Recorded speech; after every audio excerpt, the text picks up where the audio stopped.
Hey folks, it's me Brian, and this is what I'm drinking tonight. I'm having from the Joyhound Beer Company, OBA IPA. So if you've watched any of my videos in the past year and a quarter about, I have had mostly cocktails. This year I've had a lot of beers, and one type of beer that I haven't had is the IPA, the India Pale Ale.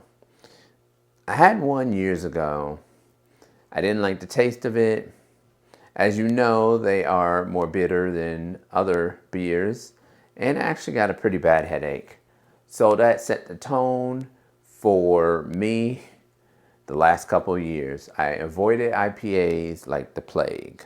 However, with all the beer reviews that I'm doing lately, I thought to myself, I would be doing my biggest fans, my greatest supporters, a disservice if I didn't at least try some IPAs. So I went down to the local package store here in Maryland, and I asked for some recommendations for some IPAs. I got several recommendations, and thanks to Matthew at Rips in Bowie, Maryland, he has recommended this particular IPA, amongst others.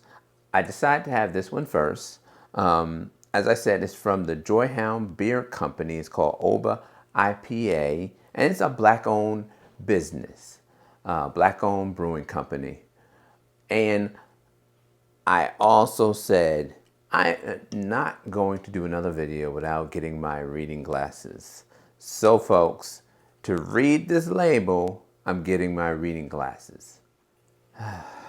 Much better. So, this beer is fragrantly hoppy. Oba is the title of the kings and emperors of Benin City, a city well known for its bronzes, which are richly detailed cast metal artwork. We named this IPA Oba, to celebrate the history of this kingdom and its art. And this is what the label looks like. It has, it looks like a cheetah in the background and an African king. And it also says that it is brewed and canned by Oliver Brewing Company. It gives the address.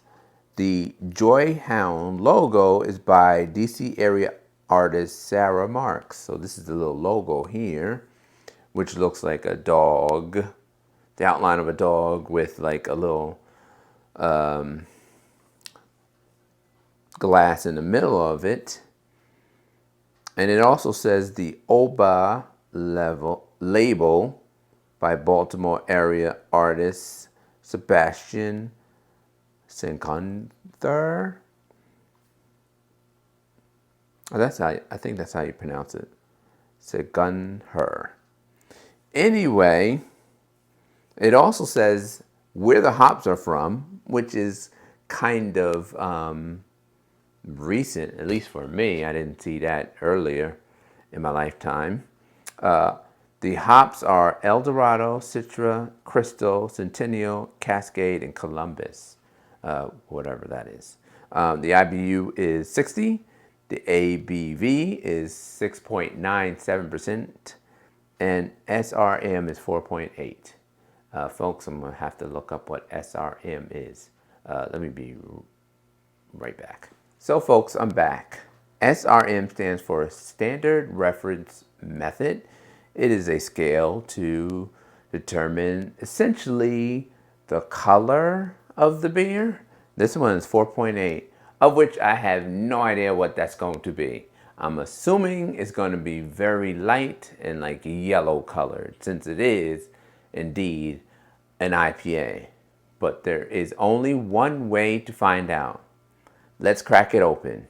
But first, let's take off these glasses.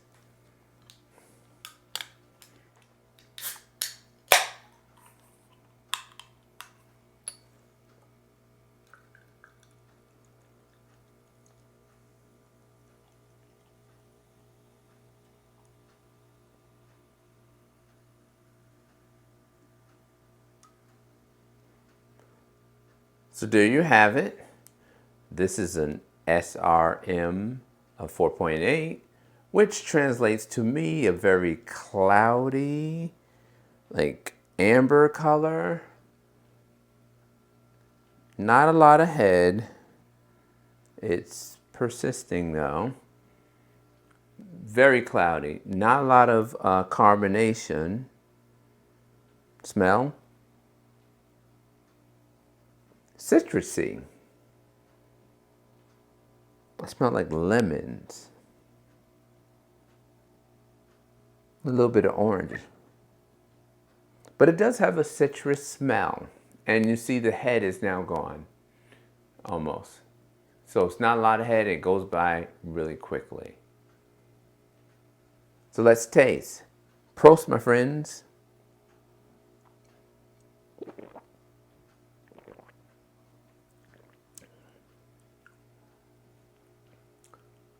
So this is my very first IPA that I've had in several years. And it is bitter. The mouthfeel, it is not full-bodied. It's not exactly light. It's kind of in between, like a light medium. You know how boxing has all those different weight categories? This would fall into one of those many different mouthfeel categories. It's not light, not medium, kind of in between, light medium. I like the aroma. The aroma is great. It does have a citrusy scent to it, which is really, really good. No propaganda on the can. No boasting and bragging. Just one thing: fragrantly hoppy, and it is. Now, this is going to be a little tricky trying to rate this because I don't drink beers out of this category, and this is my first in a long time. So I'm going to have to give it an earnest rating later on. For right now, I'll say it's good. Stay safe, stay sane, and see you later, folks.